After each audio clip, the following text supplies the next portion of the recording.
Oke, assalamualaikum warahmatullahi wabarakatuh dan selamat malam. Kali ini buat videonya malam hari, jadi saya ucapkan selamat malam. Meskipun nanti akan berguna untuk pembelajaran di pagi hari, khususnya untuk kelas 10 ya.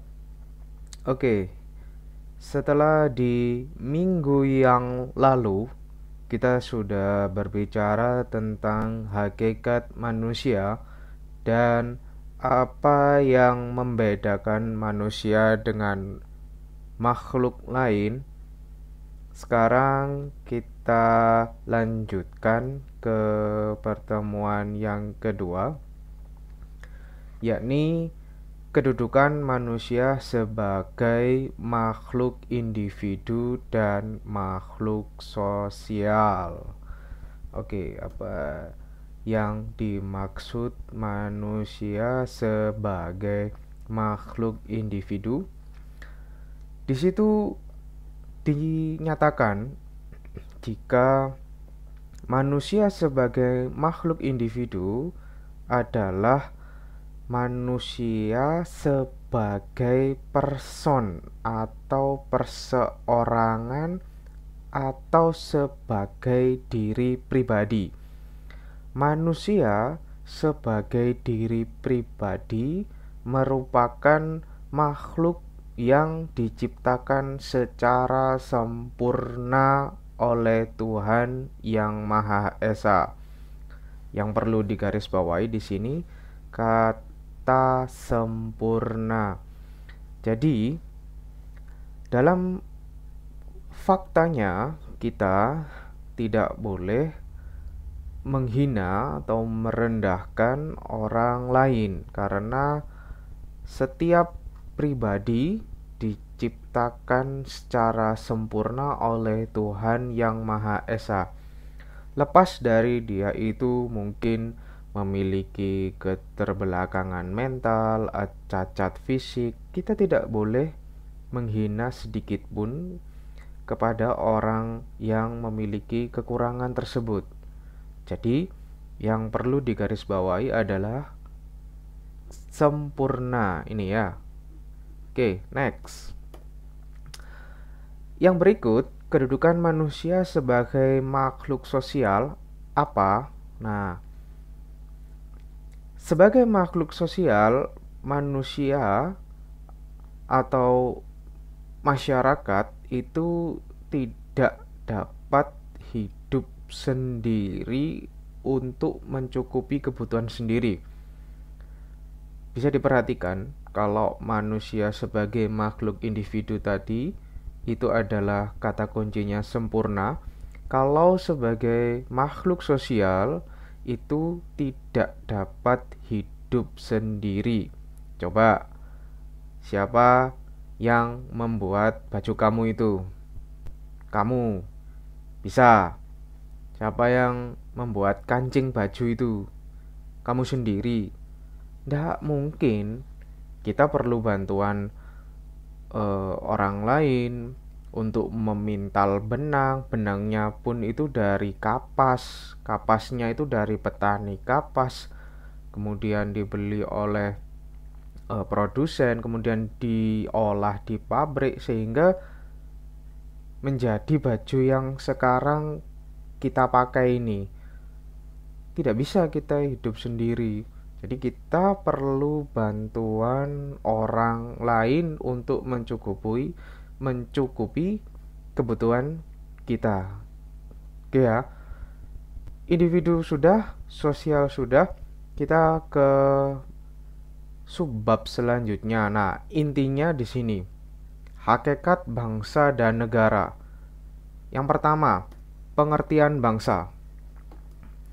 Bangsa dalam arti etnis dapat disamakan dengan bangsa dalam arti ras atau keturunan.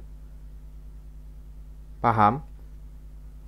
Yang dimaksud sama dalam arti ras atau keturunan, kita ini berasal dari ras Mongoloid. Itu satu keturunan. Ya. Beda ketika kita berbicara tentang orang Eropa yang berasal dari ras Kaukasoid, itu sudah beda. Ya, itu bangsa. Makanya kita disebut dengan bangsa Melayu. Malaysia, Indonesia, Singapura, Myanmar, Thailand, Burma, itu satu bangsa dalam arti rasial. Itu ya.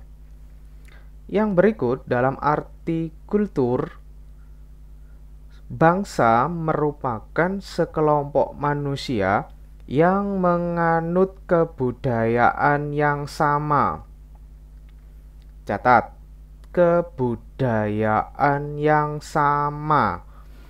Jangan kaget dan heran ketika Malaysia berusaha untuk mengklaim batik, ya. Karena Indonesia dan Malaysia itu menganut kebudayaan yang sama. Kemudian keroncong juga mau diklaim oleh Malaysia. Dangdut juga. Itulah yang perlu kita perhatikan sebagai generasi penerus bangsa, bahwa budaya yang sama tidak menutup kemungkinan untuk nanti di masa yang akan datang itu akan diakuisisi oleh bangsa lain. Contoh, tempe. Itu ternyata sudah dipatenkan oleh Jepang. Nah, loh, kamu punya keripik tempe Sanan, tapi patennya Jepang. Lah terus, Pak, yo makan. Tinggal makan aja, kebanyakan komentar. Gitu aja kok repot, kata Gus Dur. Oke, itu ya. Kita menuju ke next slide. Kita lewati. Jadi ini adalah peta dunia, di mana di situ ada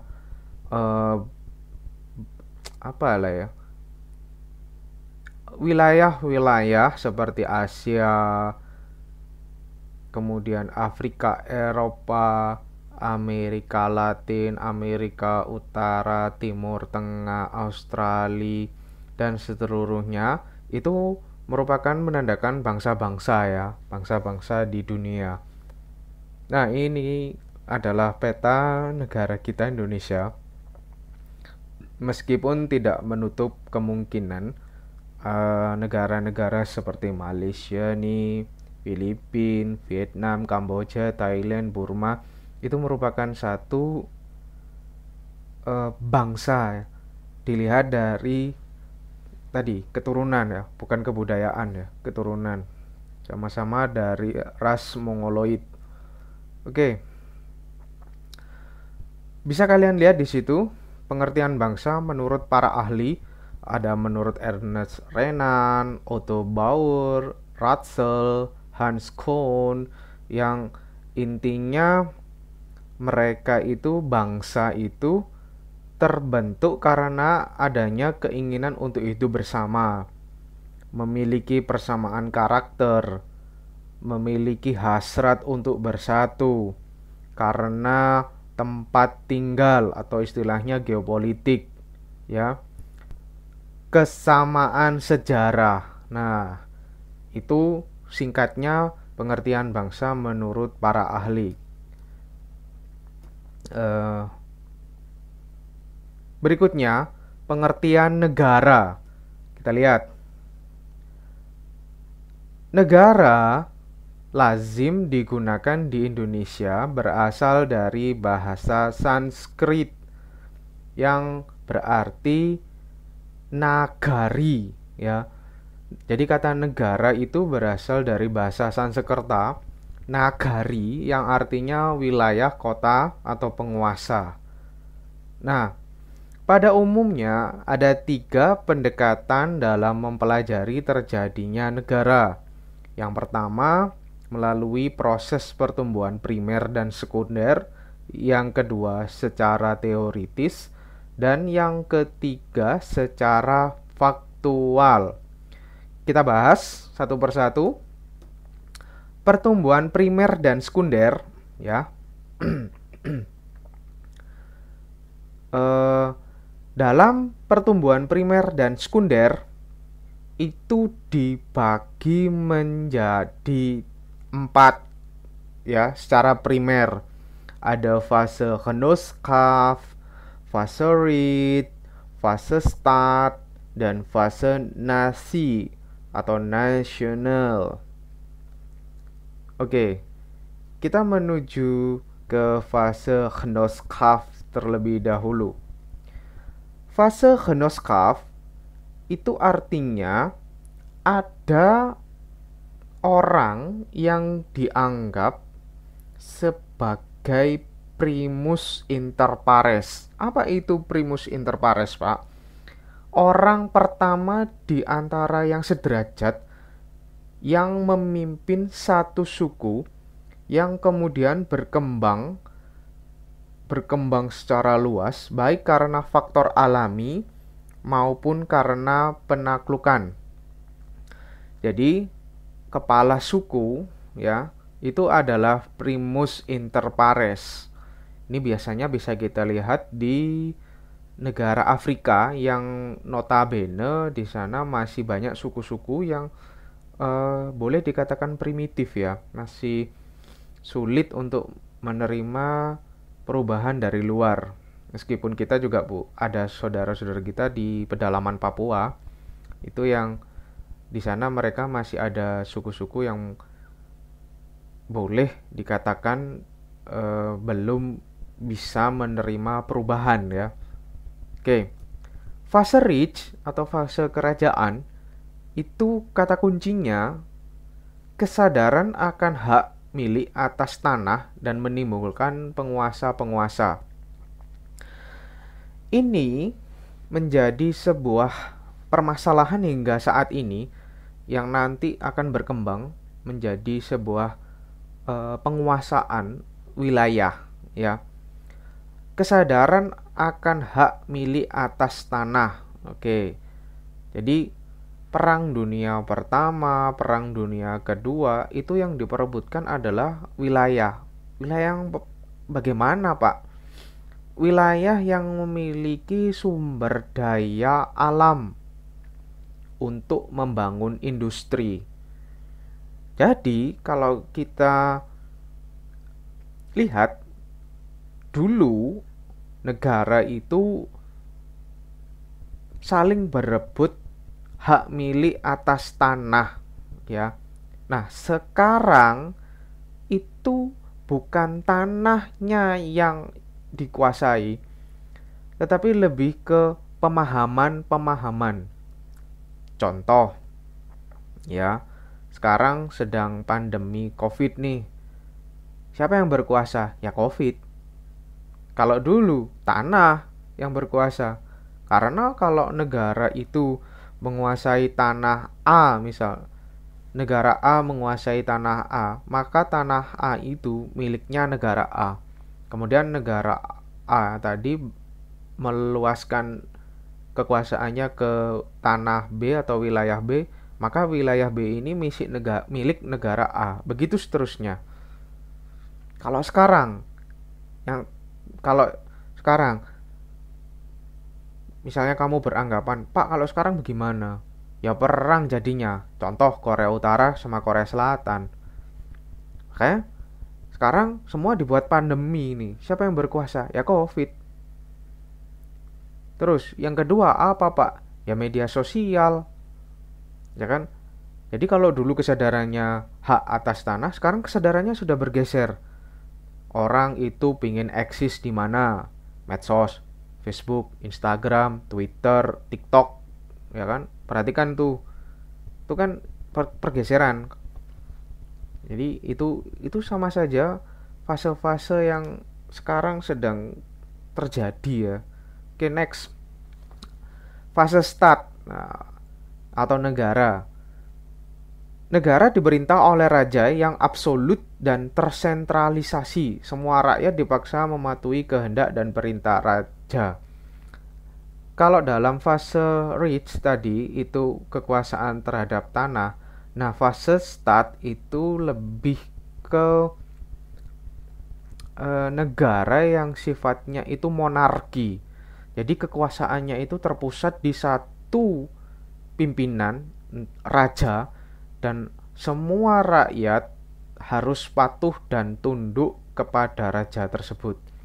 Misal, Raja Louis ke-16 di Prancis.